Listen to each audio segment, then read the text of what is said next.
난 너무 안 됐습니다. 너무 슬프더라고요. 2년 차 담임 교사신데 저도 이제 그러니까 사람들만 어렸을 때 생각도 나고 초등학교 선생님들도 저도 생각도 나더라고요.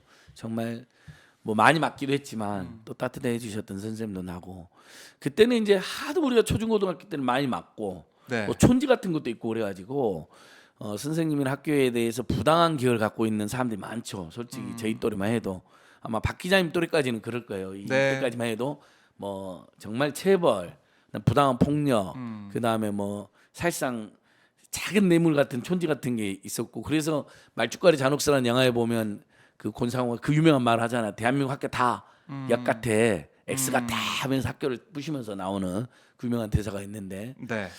그건 그거고 그 다음에 이제 사실은 학교 현장이 많이 변했어요. 정교조 선생님들 노력으로도 많이 변하고 요즘 이제 정교조에 대해서 약간의 문제식을 느낀 또 교사들은 서울교사 노조, 전국교사 노조라고 해서 네. 뭐 상대적으로 온건 노선이라고 하더라고요. 근데 어쨌든 뭐 학교 현장에 노동조합이 두세 개 있을 수 있는 거니까 한국노총 계열도 있을 수 있고 그렇죠. 민노총 계열도 있고 네. 그건 뭐 자연스러운 현상인 것 같고요. 뭐 정교조도 그동안 애써왔지만 혹시라도 교사들에게 또 국민들에게 비판받는 부분이 있으면 성찰해야 되는 것이니까 그건 자연스럽고 근데 추모에 정교조는 끼지 마라 뭐 이런 댓글도 있던데 그건 아니죠. 정교조든 교총이든 서울교사 노조든 이번 추모는 교사 집단이 다 같이 하는 게 맞고 누가 네. 끼고 안 끼고 문제는 그런 건 갈라치기잖아요. 그거 하나 짚고 싶고 저는 세상에 이 슬픈 사건을 딱 봐도 학부모들의 갑질이라는 의혹이 있었고 처음부터 물론 이제 국민의힘 의원이 연루됐다는 건 팩트는 아닌 것 같아요. 처음에는 뭐 삼선원 이야기 나오다가 나중에 뭐 기초의원 이야기도 나오고 그랬는데 네. 그런 이야기는 저는 항상 이야기 드리는데 그럼 팩트 체크 안 되면 우리 퍼뜨리지 말자고요. 그러다 보면 역풍 불고 네. 그거 올린 사람 처벌받잖아요. 퍼나는 사람도 잘못하면 처벌받잖아요. 그러니까 좀 예민한 정책 이슈하고 결부되거나 네. 사회 국민들 모두의 관심이 집중된 이슈에서는 항상 유언비어가 있을 수 있어요. 또는 좀 충정에 의해서 과잉 정보가 있을 수 있잖아요. 네. 늘 그러니까 조금 더 차분하게 팩트 체크를 하자. 음. 그런데 이제 아닌 것 같아요. 그 삼선호는 아닌 것 같고. 근데 분명한 것은 딱 봐도 학부모들의 갑질이나 학교 폭력 관련된 무슨 사안이 있었겠군요 하는 것은 이미 많은 지목이 있었어요. 그러면 이 부분은 왜 학부모들의 갑질이 이렇게 교사들에게 함부로 자행되나 이걸 전 사회적으로 성찰하고 개선하는 계기를 만들어야 돼요. 네. 진단도 내리고 그렇죠? 차분하게. 여러분 제가 깜짝 놀란 건 이 윤석열 정권입니다. 정말 저는 이번에도 고속도로 게이트도 좀 이따 이야기했지만 지금 자료를 제가 엄청 갖고 왔는데요. 고속도로 게이트 보면서도 당장 탄핵시키고 퇴진시켜야 된다 생각을 했지만 네. 어떻게 서희초등학교 선생님의 그 비극적 그 슬픔을 종북 주사파 정권이 5년 동안 그러니까 네. 문재인 정권이죠. 음. 대한민국을 붕괴시키는 시나리오를 만들었대요. 아하. 그 중에 하나로 네. 학생인권 조례를 만들어서 학생들의 천국을 만들고 교사들의 지옥을 만들었다는 거예요. 교육 파탄을 그래서 불렀다. 교육을 파탄냈다는 거예요. 네. 경제를 파탄냈고 이게 이제 교육을 파탄냈고 쿠키뉴스에 이제 단독 네. 보도로 알려진 네. 대통령실 핵심 관계자 네. 발언인데 종북 주사파 이게 이제 등장해가지고 네. 정말 네. 일단 그런 종북 주사파는 윤석열은 종북 주사파의 앞잡이였으니까 네. 당시 극우 보수 인사들 뭐 200명 구속시키지 않았습니까? 뭐 몇 년간 수사를 하면서 그리고 중앙지검장 검찰청장까지 됐는데 종북 주사파 정권 앞잡이니까 네. 그 논리라면 국가보안법으로 제일 먼저 감옥을 가야 돼요. 아하.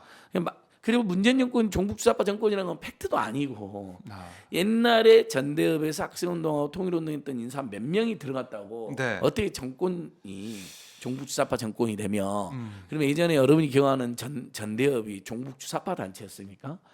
백만학 구구경찰도 백만학도 단결하라 해서 반독재 투쟁하는 단체였죠. 네. 그 안에 80년대 90년대는 그때 우리 애청자들께서도 보시면 학생운동이나 사회운동 내에 다양한 노선이 있었던 거예요. 막스주의도 있었고 레닌주의도 있었고 트로츠키주의도 있었고 뭐 목택동주의도 있었고 그중에 극히 일부는 김일성주의를 공부한 사람도 있었던 것 같아요. 저도 돌이켜 보면 근데 그게 학우들한테 채택되거나 전대협의 지도인이 될 수가 없잖아요. 당연히 예를 들면 소수 노선이었던 거예요. 네. 뭐 그것을 그걸 생각하고 학생운동 열심히 하는 사람도 일부 있었겠지만 그리고 그 사람들마저도 90년 2000년 내에서는 생각을 다 바꾼 지가 진즉 옛날 이야기죠.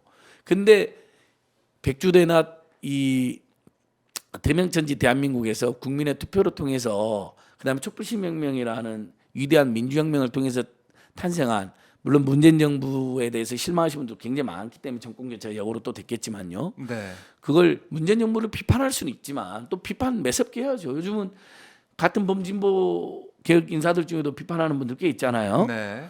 근데 뭐 다 저는 괜찮다고 생각해요. 근데 뭐 총선 전에는 좀 자제했으면 하는 바람도 있지만 근데 그걸 종북주사파 정권이랑 간주도 너무 저열하고 팩트가 안 맞고요. 네. 두 번째, 어떻게 학생인권 조례가 종북주사파 정권의 교육 파탄입니까? 학교 파탄입니까? 근데 여러분 지금이야 선생님께서 이렇게 이제 너무 안타까운 상황이니까 교권 보호에 대한 우리가 관심을 가지고 있는 거지만 교권도 당연히 선생님의 그림자도 밟지 말아야 된다는 말 저는 맞다고 생각해요. 지금도 대단히 권위적이고 본권적인 발상에서 나온 말이긴 하지만 네. 그래도 군사부일체라는 말도 있었고 그것도 상당히 본권적인 말이지만 어쨌든 부모님과 스승님은 우리가 깍듯이 모시는 게 맞죠. 저는 지금도 그렇게 생각해요. 근데 그렇게 우리가 존경하고 모셨던 분들이 학교에서 학생들에게 너무 부당한 짓을 많이 했어요. 얼마나 많은 폭력과 체벌과 네. 심지어 나쁜 짓 하는 학생들이 예를 들면 권력자의 학생들은 남부진에도 봐주고 서민중의 학생들은 조금만 실수를 하면 엄청난 체벌을 당하고 징계를 당하고 권력자나 돈 많은 애들은 심지어는 돈으로 학생회장이 되기도 하고 학생회 간부도 되고 당시에도 왜냐하면 간선제였으니까 네. 직선은 최근에 이제 하고 있는 거잖아요. 그걸 다 봤거든요 우리 학생들이 특히 그 예민한 10대 사춘기 시절에. 그래서 정말 학교 생각하면 지금도 욕하는 사람 엄청 많아요. 누구 선생 욕하고 학교 재단 욕하고 그렇잖아요. 네. 사학비리 얼마나 심했습니까? 그래서 정교 선생님들이 참교육 들고 나오고 꼬추로도 아이들 때리지 말아라 해갖고 학생권 조례를 교육심단체 앞장서 만든 거예요. 교사들까지도. 네. 근데 이제 그러다 보니까 혹시 교권에 소홀함이 있었다든지 특히 이제 요즘 학부모들도 신세대 학부모 많잖아요. 그렇죠. 20, 30, 40, 네. MZ 세대 권리의식이 대단해진 거예요. 좋은 의미로. 그러다 보니까 권리의식이 대단하니까 옛날에는 참았던 것도 그다음에 옛날에는 그냥 넘어갔던 것도 참지 못하고 교사들에게 과잉 행동이나 그다음에 부당한 짓을 하는 분들이 꽤 늘어났다는 거예요. 요건 이미 저도 들었어요. 그러니까 학생인권이 신장되고 학생인권 조례 때문에 교권이 부당하게 무너지는 게 아니라 사회 전반적인 흐름상 학부모들도 신세대고 또 이제 할 말은 안 참고 네. 또 예전보다 교사의 권위가 좀 떨어진 것도 사실이고 전체적으로 사회 흐름이 그렇잖아요. 그래서 그 교권 침해 사례를 보면 학생인권 조례가 있냐 없냐고는 아무 상관이 없다는 게 통계로도 입증이 돼요. 예를 들면 학생인권 조례가 있는 학교 그 지역의 교육청에서 교권 침해가 빈발하면 네. 학생인권 조례랑 교권 침해에 유의미한 상관계가 있을 수 있다. 서로 조화해서 노력했다라는 과제가 도출될 수 있었는데 그 통계도 없어요. 유의미한 통계가 없어요. 이번에 교육심단체 찾아보니까 객관적으로 있어야 되는데 그게 없다. 그리고 여러분 교권과 선생님의 권리와 그다음에 스승님으로 존경받아야 되는 어떤 그런 마땅한 진실과 학생들의 인권이 보호해야 된다는 게 어떻게 이게 충돌합니까? 왜냐면 요즘 군대에서 사병들 인권도 굉장히 중요하잖아요. 네. 그래서 우리가 뭐 장교를 짓밟거나 그러진 않잖아요. 그래서도 안 되고. 예. 근데 장교들의 명령, 장교들의 권위만 중요했던 그 군사 독재정권 시절이나 이명박 박근혜 시절에는 얼마나 많은 사병들에 대한 인권 침해, 그 다음에 의문사가 있었습니까? 네. 근데 요즘 문재인 정부 들어서서 군 인권이 많이 개선되고 군 인권 옴부즈만도 생기고 국가인권위원회도 있고 국방부에도 있고 국민권익위원회도 있고요. 군인권센터라고 훌륭한 단체도 있고 또 휴대폰도 제한적으로 사용 가능하니까 네.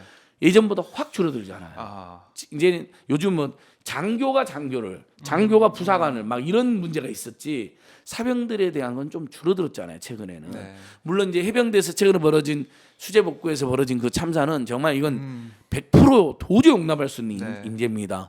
군대 보내놨더니 구명조끼도 안 입히고 수재복구 현장에 실종자 찾는 전형에 투입시켜서 사람을 죽게 만든 거 이건 저는 윤석열이 직접 나서서 사과해야 될 정도로 무서운 잘못이라 생각해요. 네. 근데 저기 오송 지하차도 문제라든지 해병대 문제에 대해서는 제대로 해명도 사과도 안 하고 있어요.